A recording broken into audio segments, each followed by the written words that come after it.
Bonjour les gars, bonjour à tous, j'espère que vous allez bien. C'est le monde du coaching sans tabou, le meilleur coach qui puisse exister sur cette planète. Je vous coach sur le développement personnel, le business en ligne, votre santé spirituelle et physique et surtout les relations entre individus.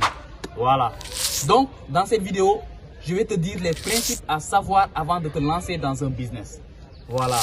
Donc, MJ DeMarco avait l'habitude de dire que aucune personne ne veut finir ses jours dans la pauvreté, mais ce sont ses actions qui le conduisent à la pauvreté. Donc, pourquoi MJ DeMarco a dit cela?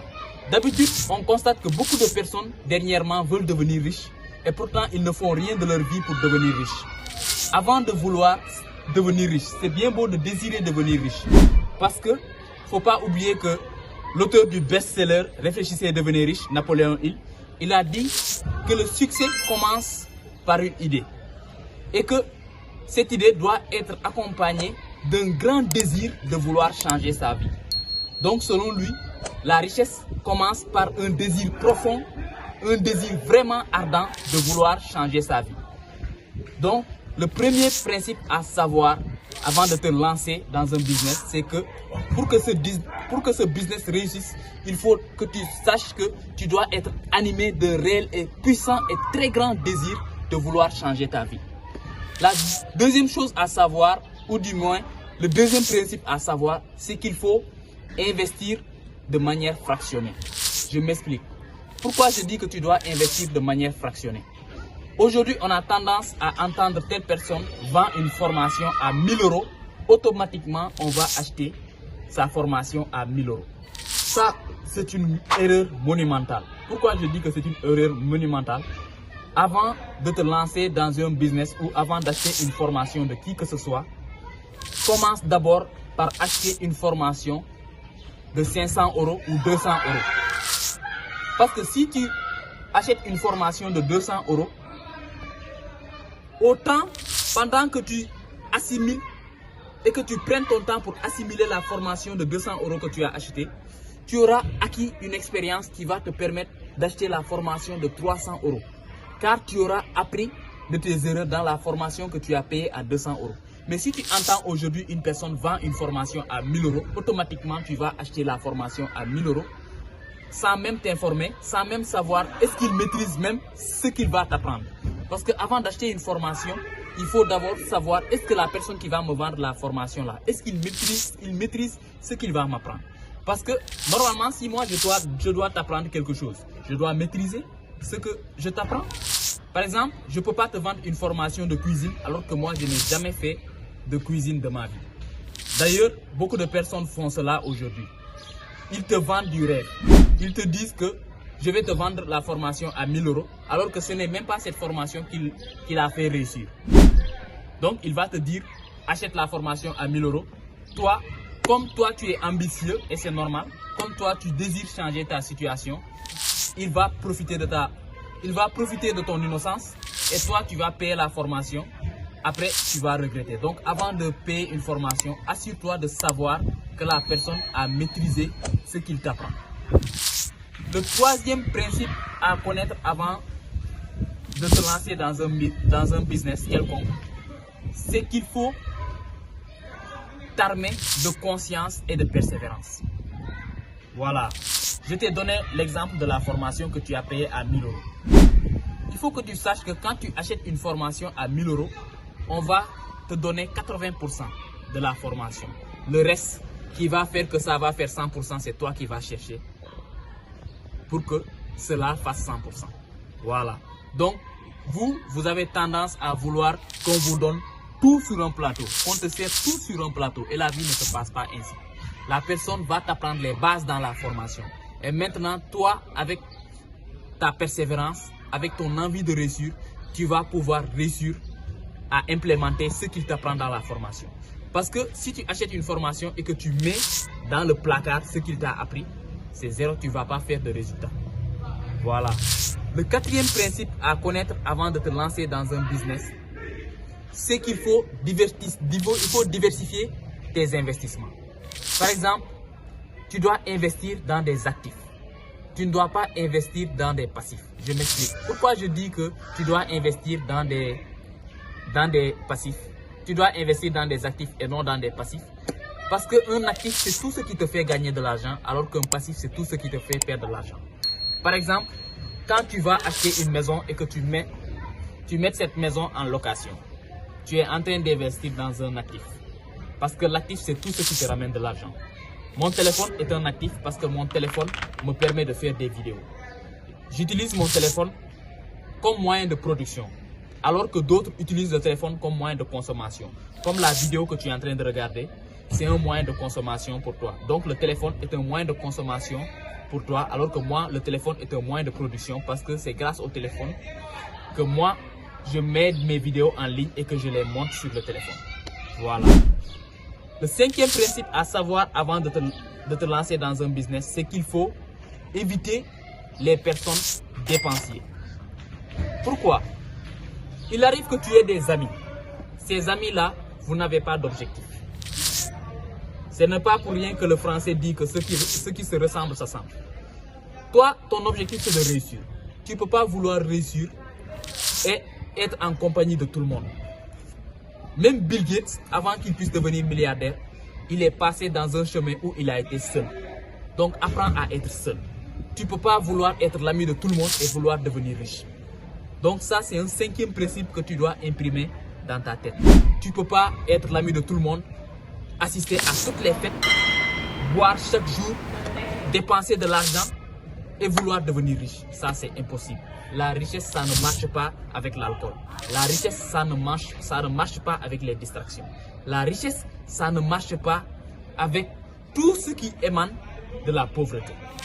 Parce que, à force d'investir dans des choses inutiles comme les boîtes, tu vas te ruiner et tu vas finir pauvre. Donc, n'oublie jamais ce cinquième principe.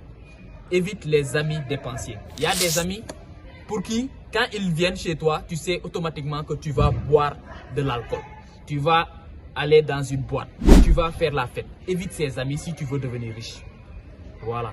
Le sixième principe à savoir, c'est que tu dois avoir le contrôle dans ton business avant de le déléguer.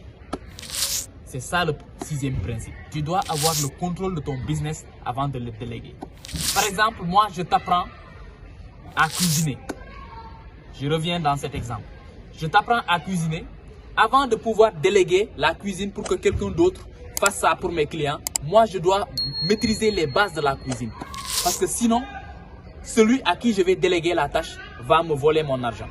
Donc, assure-toi de maîtriser les bases de ton business avant de le déléguer. C'est ça le sixième principe. Il faut avoir le contrôle de ton business avant de le déléguer. Le septième principe à savoir, c'est qu'il faut déléguer. Pourquoi je dis que tu dois déléguer ton business? Par exemple, quand tu regardes mes vidéos, actuellement, je dois déléguer le montage vidéo. Pourquoi je dis déléguer, c'est plus rentable pour moi? Car quand moi je délègue le montage, cela me permet de monter plus vite les vidéos et de sortir plus rapidement plusieurs vidéos à la fois. Alors que si moi je garde l'argent pour moi et que je ne dépense pas l'argent pour chercher un monteur, je vais galérer à monter et mes abonnés vont se désabonner de ma chaîne. Donc apprends à déléguer parce que déléguer, ça te rend...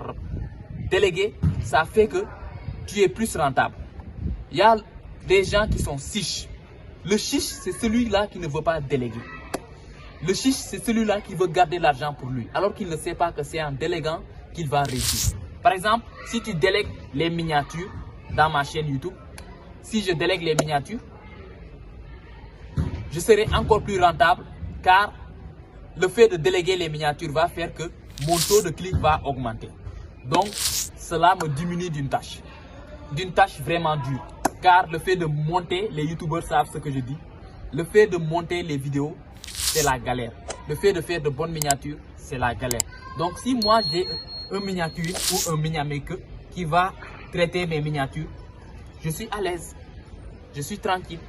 Je m'occupe juste de tourner la vidéo, j'envoie la vidéo à mon monteur, il la monte, il me la balance, boum, je poste.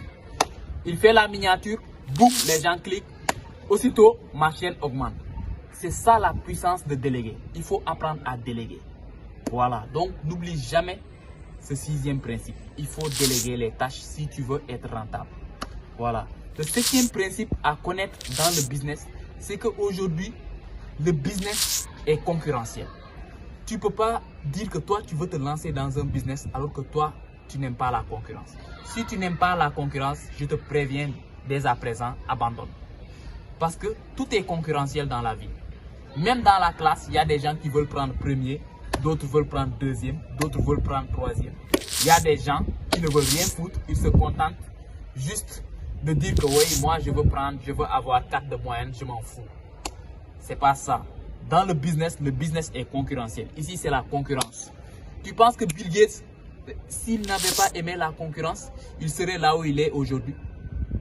Tu penses que Barack Obama, s'il n'a pas aimé la concurrence depuis sa tendre jeunesse, aujourd'hui, il serait arrivé là où il est arrivé? Donc, apprends à faire de la concurrence. Tu dois, même moi, je suis très concurrentiel. Ceux qui me connaissent très bien savent que Lopez, il est très concurrentiel. J'aime la concurrence. J'aime quand une personne me dit, toi, tu ne peux pas faire cela. Quand cette personne me dit, toi, tu ne peux pas faire cela, cela me fait une telle rage que j'ai envie de réussir pour lui montrer, rien que pour lui montrer que je peux faire quelque chose de ma vie. Que contrairement aux autres, moi, j'ai des rêves que je peux réaliser. Voilà.